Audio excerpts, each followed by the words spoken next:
বর্তমানে পৃথিবীতে যে ৮ প্রজাতির ভাল্লুক দেখতে পাওয়া যায় তাদের মধ্যে অন্যতম এশিয়াটিক ব্ল্যাক বিয়ার। বুকের কাছে ইংরেজি ভি অক্ষরের মতো চিহ্নটির কারণে তাদের সহজেই অন্যদের থেকে আলাদা করা যায়। তাদের আরেকটি বিশেষ বৈশিষ্ট্য হল তারা অন্য যে কোনো প্রজাতির ভাল্লুকের চেয়ে বেশি সময় দুই পায়ে দাঁড়িয়ে থাকতে পারে। আসুন প্রাণীজগতে আজ দেখে নিই এশিয়াটিক ব্ল্যাক বিয়ারের জীবনজগৎ।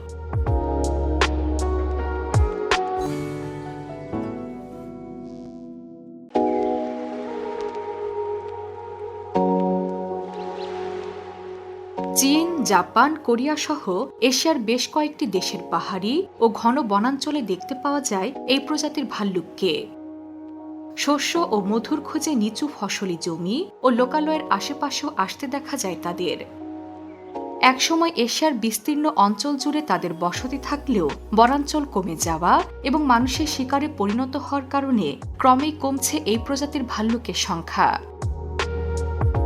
এশিয়াটিক ব্ল্যাক বিয়ার মাঝারি আকৃতির ভাল্লুক। পুরুষদের ওজন হয় গড়ে ৯০ থেকে ২০০ কেজি পর্যন্ত। দৈর্ঘ্য ৪ থেকে ৬ ফুট। বুকের কাছে ভি আকৃতির চিহ্ন দিয়ে সহজেই শনাক্ত করা যায় এই প্রজাতির ভাল্লুককে। লোমশ কালো শরীরে এই সাদা, বাদামি বা হালকা ধূসর ধরনের চিহ্নটি সহজেই নজর কাড়ে। চিহ্নটি অর্ধেক চাঁদের মতো মনে হয় বলে এশিয়াটিক ব্ল্যাক বিয়ারকে মুন বিয়ার বলেও ডাকা হয়। দ্রুত গাছে উঠতে পারার জন্য খ্যাতি আছে এই প্রজাতির ভাল্লুকের। ফলমূল খাওয়া বা শিকারীদের হাত থেকে বাঁচার জন্য এরা চট করে গাছে উঠে যেতে পারে। থাইল্যান্ডের বনে ১৬০ ধরনের ফল খেতে দেখা যায় এই ভাল্লুকদের।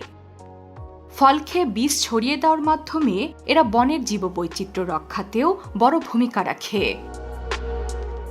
এরা নিশাচর প্রাণী। দিনের বেলায় গাছের গর্তে, ডালে বা পাথরে গুহায় কাটিয়ে দেয়। সন্ধ্যা ও রাতে বের হয় খাবারের খোঁজে। গাছপালা, ফলমূলের পাশাপাশি তারা পোকামাকড়, উইপোকা, পিঁপড়া ও ইঁদুরের মতো প্রাণী শিকার করে থাকে। মধু তাদের খুব প্রিয় খাবার। জুন থেকে আগস্ট পর্যন্ত ব্ল্যাক বিয়ারের প্রজনন ঋতু। ৬ থেকে ৮ মাস গর্ভধারণের পর সাধারণত ২টি বাচ্চা প্রসব করে ভাল্লুকটি। বাচ্চা জন্ম দেওয়ার জন্য তারা বেছে নেয় পাহাড়ি গর্ত বা গুহা ধরনের জায়গা। ঘন ঝোপঝাড়ের মধ্যে আশ্রয় নিয়েও বাচ্চা প্রসব করে তারা। জন্মের পর ২ থেকে ৩ সপ্তাহ ডেরাতেই কাটায় বাচ্চারা। এরপর মায়ের সঙ্গে বাসা থেকে বের হয়ে আসে। খাবারের জন্য তারা মায়ের উপর নির্ভরশীল থাকে আরও ৬ থেকে ৯ মাস। এ সময় তারা শিখেও নিয়ে থাকে জীবনধারণের কৌশলগুলো। ১ থেকে ১.৫ বছর বয়স হলেই তারা একা একা চলতে শিখে যায় এবং ৪ থেকে ৫ বছর বয়সে প্রাপ্তবয়স্ক হয়ে ওঠে।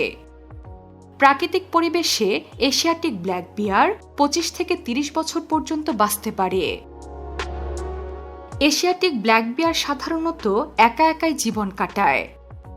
তবে অনেক খাবারের যোগান আছে এমন জায়গায় তাদের ছোট ছোট দলেও ঘুরতে দেখা যায়। বন্য পরিবেশে এশিয়াটিক ব্ল্যাক বিয়ার মাঝে মধ্যে বাঘের আক্রমণের শিকার হয়। তবে তারা সবচেয়ে বেশি শিকার হয় মানুষের হাতে। চীন, জাপান, কোরিয়া সহ এশিয়ার কয়েকটি দেশে ঔষধ হিসেবে ব্যবহৃত হয় এই ভাল্লুকের অঙ্গ প্রত্যঙ্গ। তাছাড়া তাদের ঘন লোমশ চামড়া, নখও কেনাবেচা হয়। পৃথিবীতে বর্তমানে প্রায় ৫০,০০০ এশিয়াটিক ব্ল্যাক বিয়ার আছে বলে ধারণা করা হয়। গত ৩০ বছর ধরে এর সংখ্যা দ্রুত কমছে। IUCN বর্তমানে তাদের বিপন্ন প্রজাতির প্রাণী হিসেবে ঘোষণা করেছে। পৃথিবীর বৈচিত্র্যময় প্রাণীদের সম্পর্কে নানা বিস্ময়কর তথ্য জানতে সাবস্ক্রাইব করুন প্রাণীজগৎ।